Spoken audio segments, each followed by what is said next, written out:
तो हेलो दोस्तों, कैसे हो तुम लोग। उम्मीद है कि तुम लोग ठीक ही होगे। तो तुम सभी का स्वागत है यहाँ पे एपिसोड नंबर 11 और 12 में। तो चलो तुम्हारे वीडियो को स्टार्ट करते हैं और ये इस सीरीज़ का आखिरी एपिसोड रहने वाला है। तो एपिसोड के स्टार्टिंग में हम देखते हैं कि ये लोग अब जो होते हैं वापस आ चुके होते हैं। वापस आने के बाद ये सभी जो होते हैं यहाँ पे इस किडनैपिंग के बारे में बातचीत कर रहे होते हैं। यहीं पे हमें दिखाया जाता है कि नेक्स्ट सीन में राजा का बेटा यहाँ पे दवाई लेने के लिए आ चुका होता है और हमें दिखाया जाता है कि जो एलना होती है वो जो होती है दवाई दे देती है। कि दवाई देने के बाद यहाँ पे जो एलना होती है वो कह रही होती कि प्लीज़ आप सभी जो है यहाँ पे ध्यान रखिएगा कि दवाई का ज़्यादा गलत इस्तेमाल मत कीजिएगा। जिसके बाद ये लोग कहते कि बिल्कुल हम लोग आपका भरोसा नहीं तोड़ेंगे और ये लोग जो होते हैं यहाँ पे दवाई को लेके यहाँ से जो है चले जाते हैं। नेक्स्ट सीन में हम महाराज को देखते हैं जो यहाँ पे बैठे हुए होते हैं। महाराज यहाँ पे कह रहे होते कि फाइनली हमें जो दवाई है वो जो है मिल गई है। दवाई लेने के बाद महाराज कहते कि सारे जो गेट हैं उनको जो है बंद कर दिया जाए, क्योंकि मुझे मालूम है कि सारे जो कीड़े मकोड़े हैं वो जो यहाँ पे दवाई लेने के लिए जरूर आएंगे, इसलिए वो यहाँ पे जो गेट है वो बंद करवा देते हैं। इनका बेटा जो है इसके लिए यहाँ पे जो है मना कर रहा होता है, लेकिन महाराज कहते कि देखो अगर मैं दरवाज़ा बंद नहीं करूँगा तो वो महल के अंदर आ जाएंगे, जिसकी वजह से हम लोग एक्सपेरिमेंट ठीक से नहीं कर पाएंगे और अगर हम लोग दवाई बनाना नहीं सीखेंगे तो यहाँ पे वो लोग वैसे भी यहाँ से भागने वाले ही हैं। महाराज अपने बेटे को बातों में जो उलझा लेते हैं, जिसके बाद यहाँ पे उनका बेटा जो इनका साथ देने के लिए तैयार हो जाता है। जिसके बाद हम देखते कि यहाँ पे जितने भी दरवाजे हैं महल के उन सभी को जो है अब बंद कर दिया जाता है।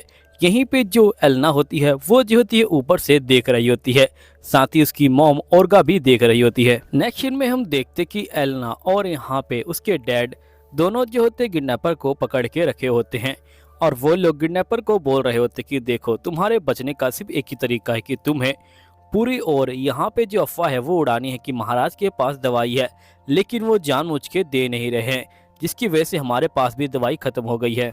और देखो अगर तुमने ये काम करने से मना कर दिया तो हमारे पास सिर्फ एक ही चारा होगा कि हम लोग तुम्हें जो है जान से मार दें। अब इस बंदे के पास कोई और चारा नहीं होता, जिसकी वजह से ये जो होता है इस काम को करने के लिए मान जाता है। साथ ही जो एलना होती है वो भी जो होती है अपने चाचा को भी बोलती कि आप भी ये अफवाह उड़ा दीजिए, जिसके बाद राफेल भी जो होता है ये अफवाह उड़ाने के लिए चला जाता है और हम देखते कि धीरे धीरे ये अफवाह उड़ जाती कि यहाँ पे महाराज के पास दवाई है, लेकिन वो किसी को भी दवाई देना नहीं चाहते और उन लोगों ने ही इनसे दवाई भी छीन ली है। साथ ही एल्डा कहती कि देखिए अफवाह ये भी उड़ाइएगा कि हम लोग यहाँ पे नई दवाई बनाने के लिए जो जड़ी बूटी है वो जो है लेने के लिए गए हैं, जिससे यहाँ पे उन लोगों का पर्दाफाश हो जाएगा और हम लोग यहाँ पे सही साबित हो जाएंगे। और हम देखते कि यहाँ पे किडनैपर और साथी राफेल सभी जो होते हैं मिलके जो अफवाह है वो जो उड़ाने लग जाते हैं और हम सभी जानते हैं कि अफवाह कैसे उड़ती है। अफवाह 2 मिनट में उड़ जाती है, आज यहाँ पे कुछ और तो कल वहाँ पे कुछ और, ऐसे उड़ती रहती है। अब धीरे धीरे अफवाह उड़ रही होती है, जिसकी वजह से यहाँ पे सही बंदे जो होते हैं रॉयल फैमिली से बहुत ज्यादा नाराज हो रहे होते हैं, खासकर वो बंदे जिनकी फैमिली के जो बंदे हैं वो जो है बहुत ज्यादा बीमार हैं। जिसके बाद हम देखते कि ये लोग जो होते हैं यहाँ पे इस अफवाह को सुनने के बाद बहुत ज़्यादा नाराज हो जाते हैं और सही बंदे जो होते हैं अपने परिवार के जो फैमिली मेंबर होते हैं उनको लेके पहुंच जाते हैं जो रॉयल कैपिटल है वहाँ पे। साथ ही जो पादरी है वो भी इस बात को कंफर्म करता है कि उनके पास दवाई नहीं है, जिसके सही बंदे रॉयल कैपिटल के दरवाजे के आगे आ जाते हैं और ये लोग जो होते हैं दरवाजे के आगे ही यहाँ पे मारा पीटी करने लग जाते हैं, यानी कि जो गेट है उसे तोड़ने की कोशिश करने लग जाते हैं।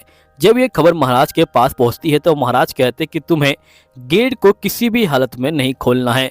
तभी हम देखते कि इनका खुद का महाराज ही यहाँ पे जो बीमार पड़ने लग जाता है। यहीं पे हम देखते कि जो एलाना होती है वो जो होती है बेचारी बहुत ज़्यादा दुखी होती है, क्योंकि उसका दिल बहुत ज़्यादा साफ है और वो एक सिंपल लड़की है, जिसकी वजह से एलना को काफ़ी ज़्यादा बुरा लग रहा होता है, क्योंकि उसने आज तक किसी और लड़की के साथ या किसी और बंदे के साथ बुरा नहीं किया है।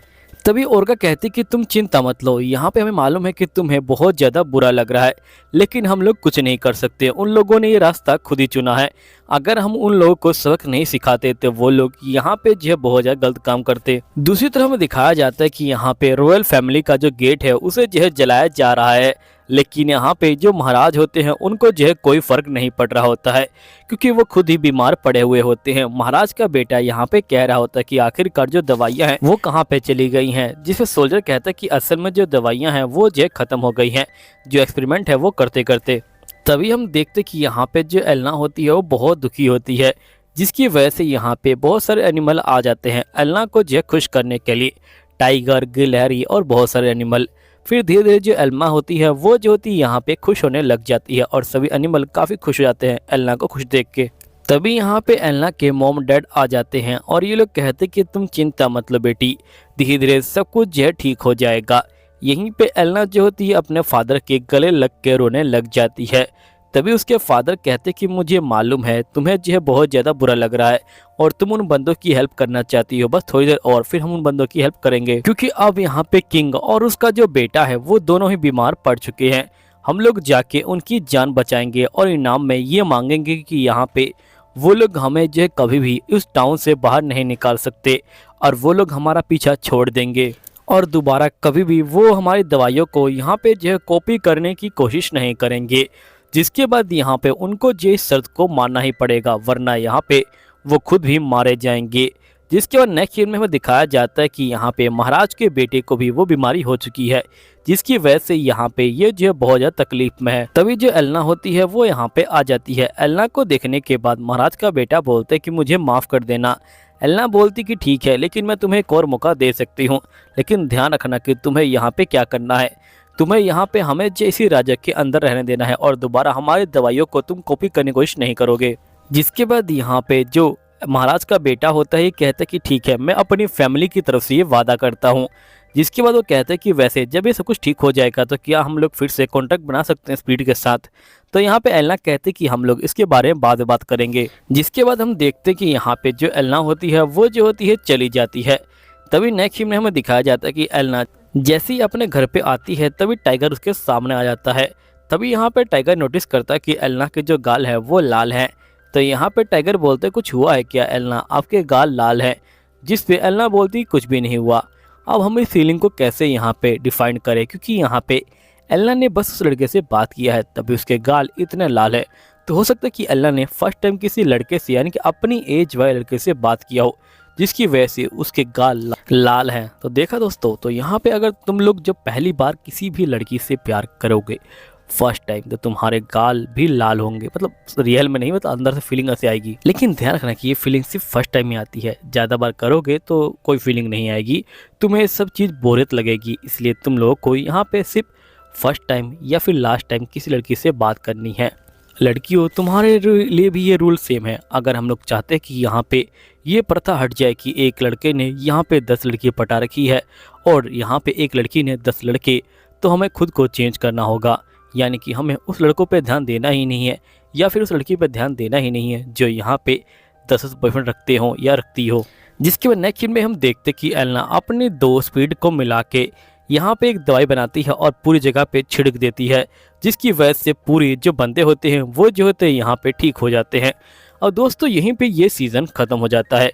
तो चलो, अब मैं क्या कह रहा था कि हाँ, अगर हम लोग अपने आप को सुधार लेंगे तो यहाँ पे सब कुछ ठीक हो जाएगा। तो अब एलना को हुआ है यहाँ पे फर्स्ट टाइम लव का एहसास।